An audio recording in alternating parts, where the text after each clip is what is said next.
Evidence that could catch a rapist is sitting on storage shelves in Chattanooga right now. And no one is testing it, and some of this evidence goes all the way back to 1993. A 2-month investigation by Channel 3 producer Beth Berger and reporter Dan Kennedy uncovered nearly 200 untested evidence kits between the Chattanooga Police and Hamilton County Sheriff's Departments. Well, the state will do a DNA test on these kits free of charge, but some detectives wait months before sending off evidence in rape cases. In a story you'll see only on 3, Dan Kennedy pushes for answers. If someone is raped, they don't always go to the police immediately. The experience is obviously very traumatic, but as long as that victim comes forward within 4 days, there can be enough evidence to make an arrest. You hear about the rape kit we talk about. Well, this is an example of one. This is the forensic testing. Inside, you open it up. It has some paperwork that all the nurses will fill out. It has some swabs, and it holds other evidence like clothes or bed sheets, anything you want to send in. And everything in that box could be key to catching the rapist if the detective follows through. And then this is our exam room. At Chattanooga's Rape Crisis Center, specially trained nurses like Amy Griffin are available around the clock. They completed 90 rape kits in this room alone last year. We can collect it and we can say we will seal it, lock it away, and no one will ever even know you are here unless you give us written permission to release that to law enforcement. Because it's pretty invasive taking. Yeah, it is. You know, it's not an easy exam to take, you know, but it's well worth getting it done. Chattanooga Police Lieutenant Glenn Scruggs handles major crimes like homicides and rapes. CPD has 99 untested rape kits sitting on the evidence room shelves, some dating back more than 15 years. The sheriff's departments are even older. Of those, CPD claims only 4 need testing.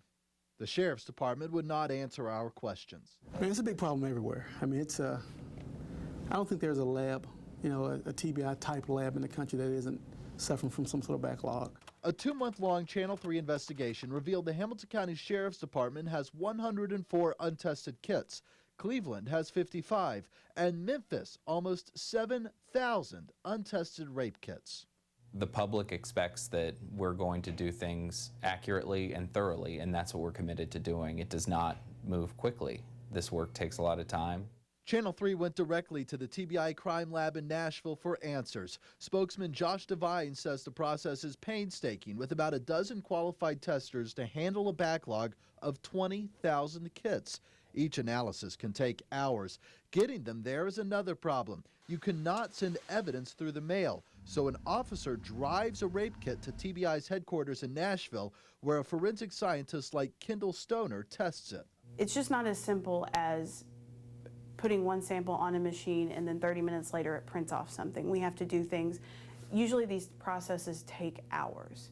Hours and sometimes months. The DNA goes into a software program called CODIS that can match the DNA to one of 12 million potential suspects.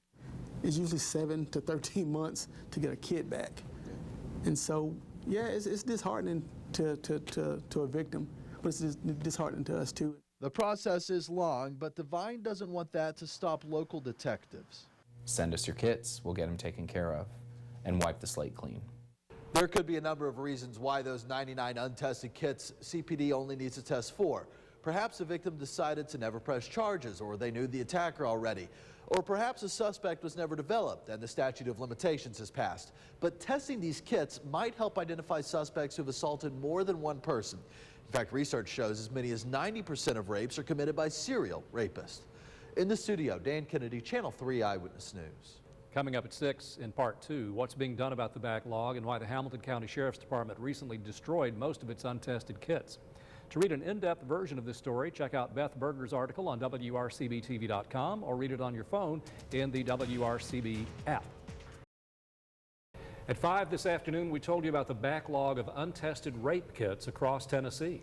A Channel 3 investigation uncovered 99 untested kits at the Chattanooga Police Department, 104 at the Hamilton County Sheriff's Department, and 55 at the Cleveland Police Department. Channel 3 investigative producer Beth Berger and reporter Dan Kennedy explore what's being done to help the backlog. Help may come from Manhattan. The district attorney there is offering up to $2 million in grant money to help agencies across the U.S. Channel 3 has learned Hamilton County District Attorney Neil Pinkston wants to test every kid in our area. But the Chattanooga Police Department disagrees. And because law enforcement makes that final decision, some evidence will continue collecting dust.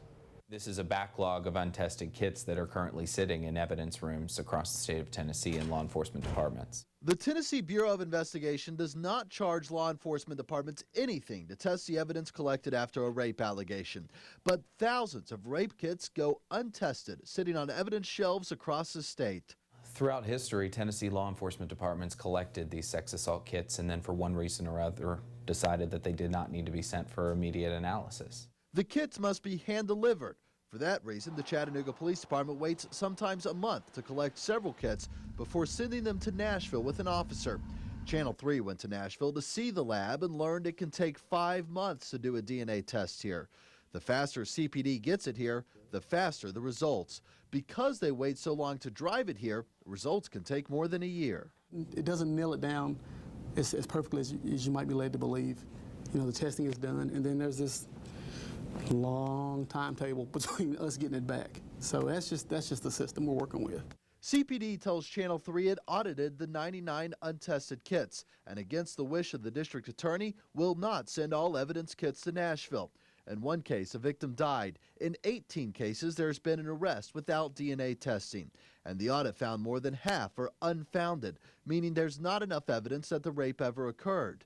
A department spokesperson says those kits likely won't ever be tested. That leaves only about 4 kits that could hold the key to solving an unsolved rape case. If the TBI would say, hey, send us everything you got, I think the city would hire, U-Haul to get that stuff done. We'd hire a cop to drive it up there. I'm pretty sure that would happen. At the end of the day, if we have the resources available and the funding in place, we will make sure that Tennessee's law enforcement departments know if you want to clear your evidence vaults and send us those kits, we'll go ahead and test them. As for the Hamilton County Sheriff's Department, officials there say they recently got a court order to destroy 80 of their 104 untested kits, and they're awaiting permission to destroy all but 7 more. By the way, starting in just a few weeks, the Chattanooga Police Department is forming a Special Victims Unit, or SVU. It will handle all sexual assaults starting June 8th. In the studio, Dan Kennedy, Channel 3 Eyewitness News. If you want to read an in-depth version of this story, check out producer Beth Berger's article on WRCBTV.com or read it on your phone in the WRCB app. More than 24 rape kits, which were recently destroyed after a court order from a now retired judge.